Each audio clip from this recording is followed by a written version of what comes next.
Ever heard of Srulik? Well, you might not be familiar with his name, but Srulik is the illustrated character here.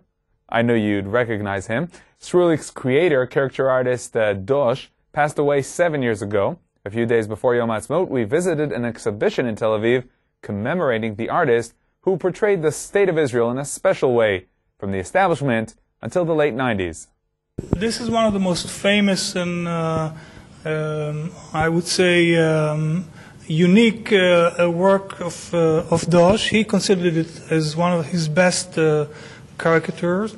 I think what is unique about this caricature is that it expressed in a very minimalistic way, in a very precise way, a deep feeling of frustration. Little Israel, so Srulik, represents the state of Israel, is knocking on the door of justice, and obviously there's nothing behind his door. Caricature artist Dosh, or Kariel Gardosh, was born in Budapest in 1921. My father, in his heart, he was a writer. Actually, he was had this dream always to be a novelist, a writer, a philosopher. But since he realized that drawing in caricatures has a much stronger effect, and he was keen on influencing letting out his ideas and distributing his idea and influencing the life in Israel, he really looked at the caricatures as one way or the best way to do it. Dosh designed the character Yisraelik, a name later shortened to Srulik, an optimistic symbol of the reinvented Jewish people.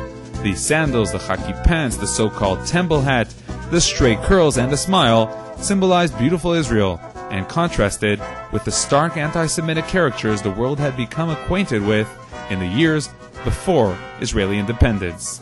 Srulik is he used to be my older brother. Now, for a long time now, he's my younger brother. We were born at more or less the same time, and while I obviously grew up, he stayed more or less at the same age of about 14, 15.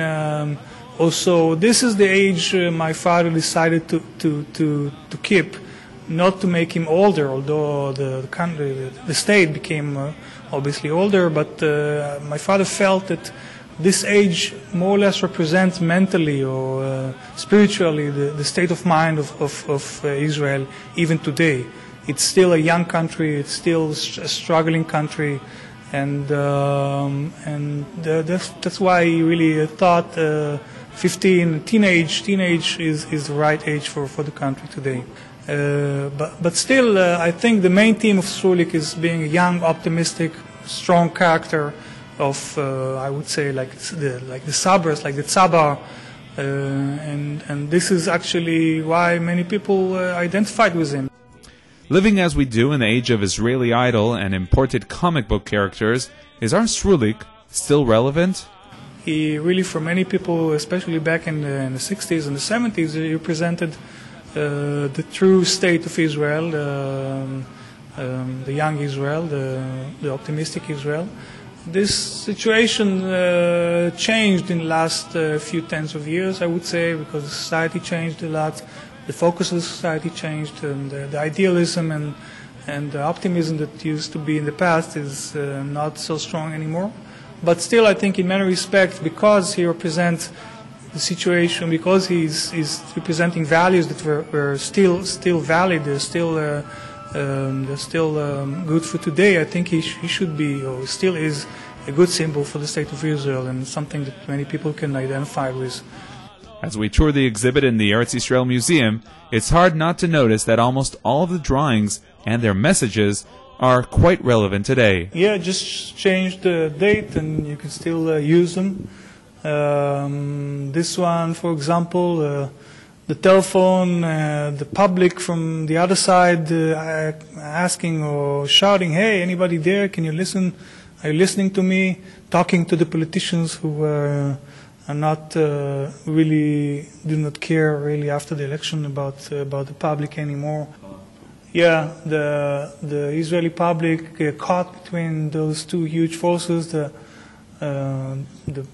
problematic economy, and that, remember, that was back in the 80s, not like today. But still, the economy was bad, and politicians were putting more pressure on him.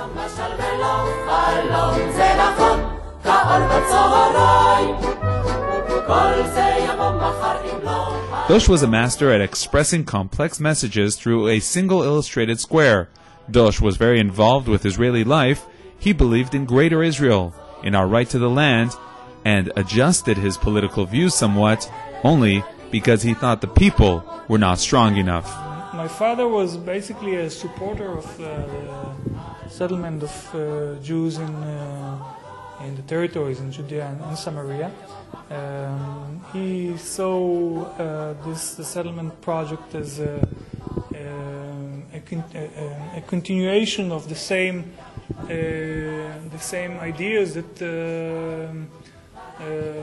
were in the background in the early days of the country, and the establishment of the kibbutzim and HaShomer, and before he saw the mitnachalim as being part of this chain, and he felt that the Israeli left is unjustly treating the settlers in a different way, although he didn't see a difference between them and the people who established the kibbutzim tens of years before. My father, I would say, was in his political ideas can be placed in somewhere in the center right of the political scene.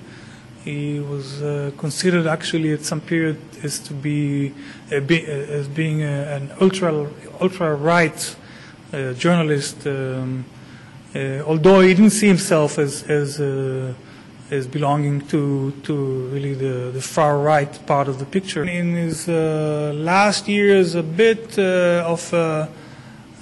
he showed, when we talked about it, he showed a bit of disappointment from the situation, from the state of the country.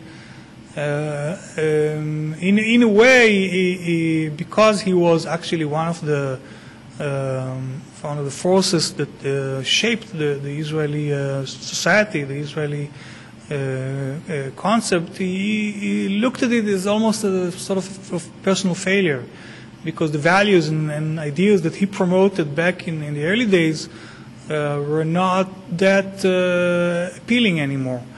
And therefore he was a little bit disappointed, although he was also, in a sense, also kept some optimism. Our museum tour ends at the top floor of the exhibit with an interesting and symbolic visual effect: Dosh's drawings against the background of the towers of Tel Aviv, Israel, 2007.